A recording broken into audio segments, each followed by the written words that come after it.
ओम शांति। क्या मृत्यु के बाद मृतक को पिछला परिवार याद रहता है?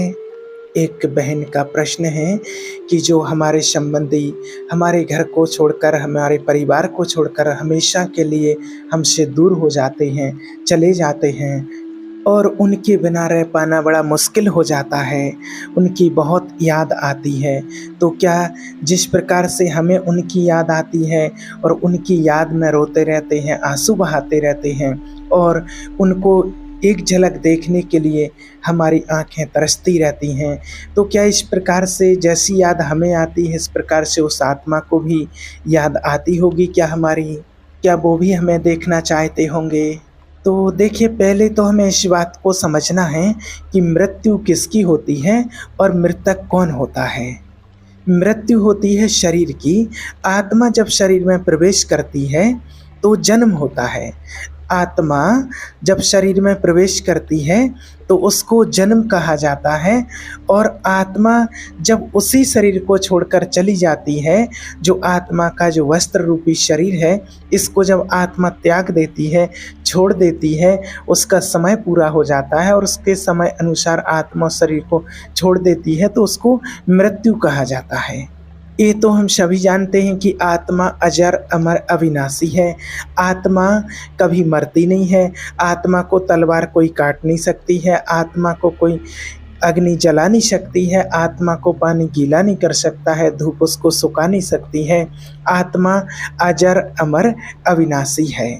तो हमारा जो शरीर है, जिस शरीर में आत्मा प्रवेश करती है और जिस शरीर से हमारा इतना लगाव रहता है, हमारा इतना मोह रहता है, उस शरीर की मृत्यु होती है। और वास्तविक हर किसी का लगाव, प्यार, स्नेह आत्मा से नहीं होता है। सभी का जो प्यार रहता है वो शरीर के साथ रहता है और शरीर नष्ट हो जाने के कारण ही उनको इतना दुख होता है और इतना विलाप करते हैं, इतना रोते हैं, सब कुछ करते हैं, उनकी याद में आंसू बहाते रहते हैं। अगर इतना ही लगाव और प्यार अगर आत्मा से हो तो इतना दुख नहीं होगा, क्योंकि आत्मा तो अमर है। आत्मा की तो मृत्यु कभी होती नहीं है, वो तो अविनाशी है। आत्मा तो सिर्फ एक शरीर छोड़ करके दूसरे शरीर में प्रवेश कर जाती है। अब प्यार होता है शरीर से और शरीर नष्ट हो जाता है, इसलिए हर किसी को इतना दुख होता है। अगर ये स्मृति रहे, ये ज्ञान हमें पता हो और ये सच्चाई अगर हम जान जाएं कि आत्मा तो अविनाशी है, इसको बस जानते सब हैं, स्वीकार नहीं कर पाते हैं, और ये शरीर विनाशी है, आत्मा तो कभी मरती नहीं है, आत्मा तो अजर अमर अविनाशी है, तो इतना दुख विलाप नहीं होगा। हम सभी परिवार में एक साथ रहते हैं और एक साथ रहते रहते इतना स्नेह हो जाता है आपस में, इतना एक दूसरे से प्यार हो जाता है कि एक दूसरे के बिना रहना मुश्किल हो जाता है। जिस प्रकार से देखिए, एक ट्रेन में आप सफ़र कर रहे हैं, यात्रा कर रहे हैं और आप यात्रा कर रहे हैं, आपके बाजू में कोई दूसरा यात्री बैठा हुआ है। अब आपने 2-3 दिन अगर उसके साथ में यात्रा कर ली है तो उसके साथ में थोड़ा लगाव हो जाता है, स्नेह हो जाता है, उससे प्रेम हो जाता है, उससे बातचीत करने लगते हैं, तो उससे थोड़ा स्नेह प्यार बढ़ जाता है। अब क्या होता है कि आपका स्टेशन जहां आ जाता है तो आपको अपने स्टेशन पर उतरना होता है। अगर सामने जो आपके बाजू में बैठा है यात्री, उसको और आगे जाना है और आपका स्टेशन आ गया है तो आपको पहले उतरना है, उसको आगे उतरना है, उसको थोड़े और आगे तक जाना है। भले आप ट्रेन में बाद में चढ़े हैं, वो यात्री पहले से चढ़ा हुआ है ट्रेन में, आप बाद में बैठे हैं और आपको पहले उतरना है, आपका स्टेशन पहले है, आपका टिकट वहीं तक का बना हुआ है। लेकिन क्या होता है, आप 2 दिन से उसके साथ सफ़र कर रहे हैं, इसलिए आपका उसके साथ स्नेह प्यार बढ़ गया है। और जब स्नेह प्यार बढ़ जाता है तो जैसे ही आपका स्टेशन आएगा तो आपको उतरना तो पड़ेगा, क्योंकि टिकट आपका वहीं तक का है, आप आगे तक नहीं जा सकते हैं। लेकिन आपका स्नेह इतना बढ़ जाता है कि जहाँ आप स्टेशन पर उतरेंगे तो आपको बुरा लगेगा। कई बार आप रोने भी लगते हैं, आपके आंसू भी आ जाएंगे, क्योंकि 2 दिन से सफ़र कर रहे थे। जितना अगर आप 1 घंटे के लिए बैठे हैं तो इतना आपका स्नेह नहीं उससे होगा, 2 घंटे के लिए बैठे इतना नहीं होगा। लेकिन आपने अगर 2-3 दिन उसके साथ यात्रा कर ली तो ज़रूर आपका उसके साथ थोड़ा लगाव हो जाता है। लेकिन लगाव कितना भी हो जाए लेकिन उतरना ही पड़ेगा, क्योंकि टिकट वहीं तक का बना हुआ है और आगे तक तो हम जा ही नहीं सकते हैं।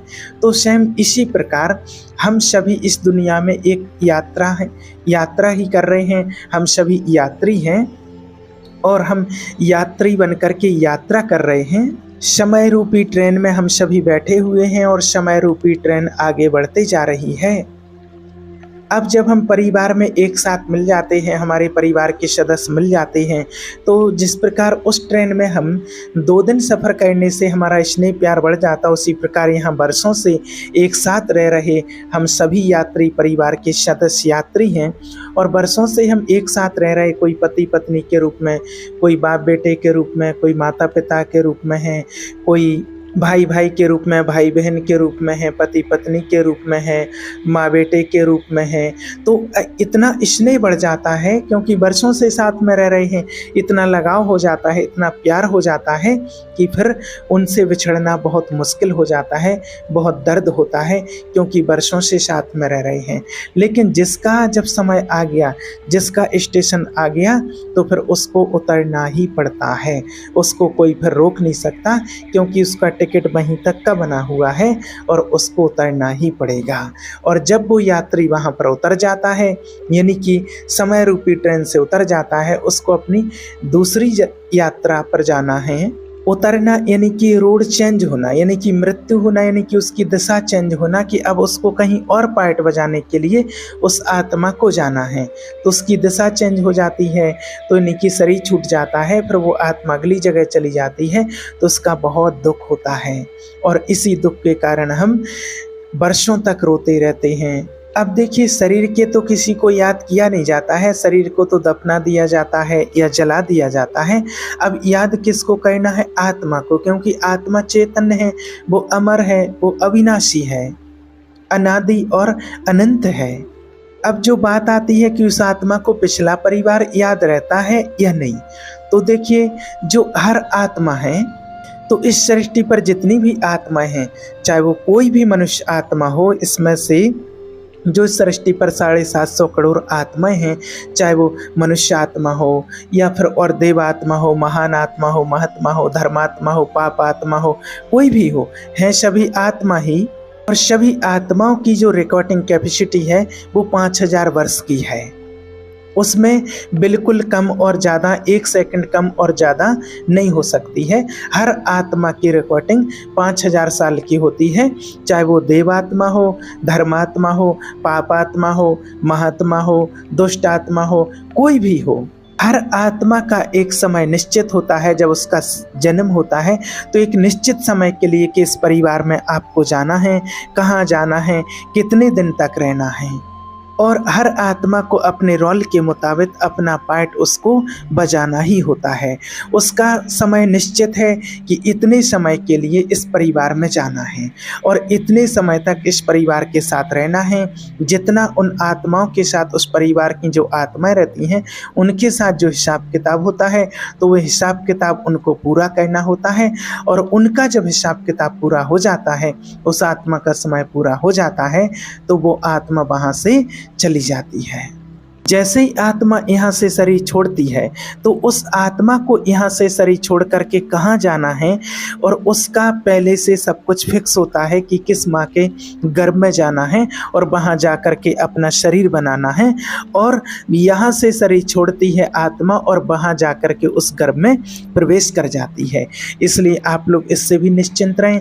बहुत भाई बहनों ने ये भी पूछा है, जब और पहले वीडियो बनाया है, जो पिछले वीडियो बनाए थे कि मृत्यु के बाद परिवार का क्या कर्तव्य होता है, तो उस पर बहुत भाई बहनों ने कमेंट किया है कि जैसे किसी ने सुसाइड कर लिया है या किसी की अकाल मृत्यु हो जाती है, कम उम्र में शरीर छोड़ जाते हैं, तो इस प्रकार से वो आत्मा कहाँ भटकती होगी, कौन सी योनियों में जाती होगी, प्रेत योनि में जाती है।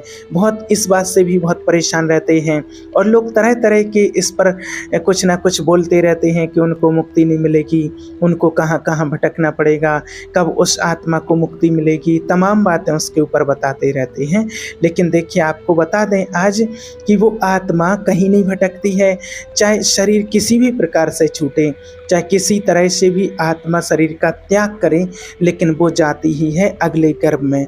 यहाँ शरीर को त्याग करती है आत्मा, यहाँ शरीर छोड़ करके जाती है और अगली जगह वो गर्भ में जा कर के प्रवेश कर जाती है। उसे किसी और योनि में भटकने की ज़रूरत नहीं होती है, ना वो आत्मा किसी और योनि में भटकती है। यहाँ से आत्मा शरीर को त्याग करती है, एक शरीर छोड़ती है और अगली जगह दूसरे गर्भ में प्रवेश कर जाती है। हाँ, अगर कोई आत्मा ऐसी होती हैं कि जिसको अगर कुछ उसका हिसाब किताब है, कुछ पाठ है और उसको परिवार के लिए कुछ बातें बतानी होती हैं, तो वो किसी के शरीर का माध्यम लेकर के, किसी के शरीर का आधार लेकर के और उनको वो बात बता सकती है। अगर उनका कोई काम रह जाता है, उस आत्मा का ऐसा कोई काम रह जाता है, तो वो आत्मा किसी के तन का आधार लेकर के फिर अपना कार्य पूरा करती है, वो पार्ट बजा सकती है। अगर कुछ उसका रोल है तो, नहीं तो ज़रूरी नहीं है कि उस आत्मा को ऐसा करना है। और अगर उस आत्मा का पार्ट नहीं है तो वो आत्मा नहीं आती है, क्योंकि उसके लिए सबसे बड़ा काम होता है कि अपनी माँ के गर्भ में सबसे अच्छे से अच्छे अपने ड्रामा अनुसार, अपने पार्ट अनुसार अपने शरीर की रचना करे। और आत्मा अपनी एक्ट में कभी आत्मा मिस्टेक नहीं कर सकती है, कभी भी नहीं।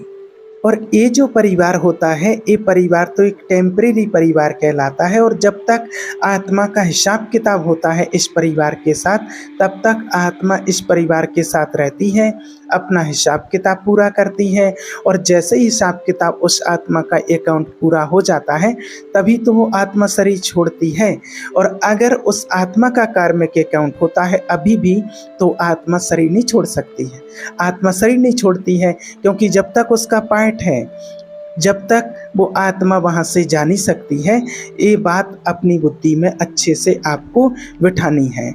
अगर उसका कोई कर्म के अकाउंट है, तो वो वापस आकर के अपने उसी परिवार में वो आत्मा फिर से जन्म ले सकती है। और जन्म लेती है किसी और संबंध में आकर के, किसी और संबंधी के रूप में आकर के अपना हिसाब किताब पूरा करती है। और पूरा कर सकती है, क्योंकि इस शरीर के साथ, इस परिवार के साथ जो शरीर का नाता अभी मिला हुआ है, उसके साथ जो कार्मिक अकाउंट था वो पूरा हो गया है। इसलिए आत्मा शरीर छोड़ करके जाती है। और जब उसका कोई हिसाब किताब नहीं रहा, तो फिर वो चली जाती है। और फिर वो क्यों याद करेगी।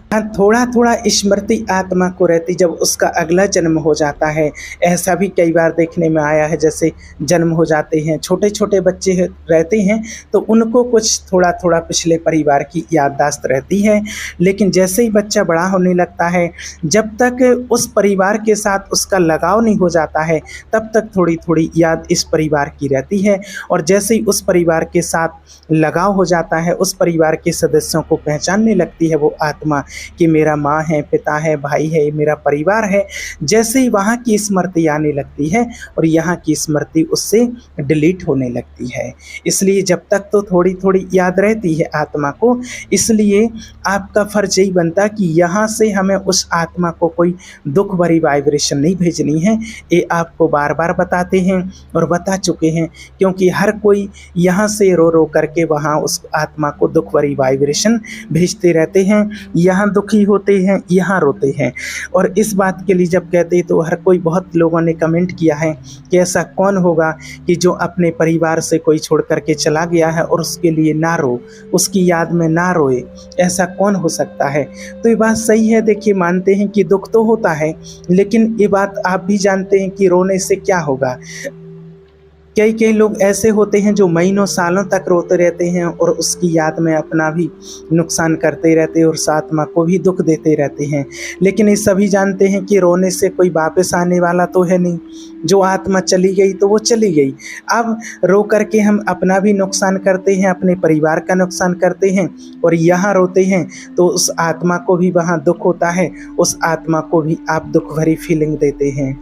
तो अगर आप वास्तव में उससे सच्चा प्रेम करते हैं, आपकी पत्नी हो, आपका पति हो, आपका बेटा हो, आपकी बेटी हो, तो आपका सबसे पहला फर्ज बनता है कि आप परमात्मा से दुआ करें, उस आत्मा के लिए प्रार्थना करें कि वो आत्मा जहाँ भी हो अच्छे से रहे, उसको अच्छा परिवार मिले और उसको अच्छे संबंधी मिले, खुश रहे, मौज रहे, क्योंकि आत्मा कभी मरती नहीं है।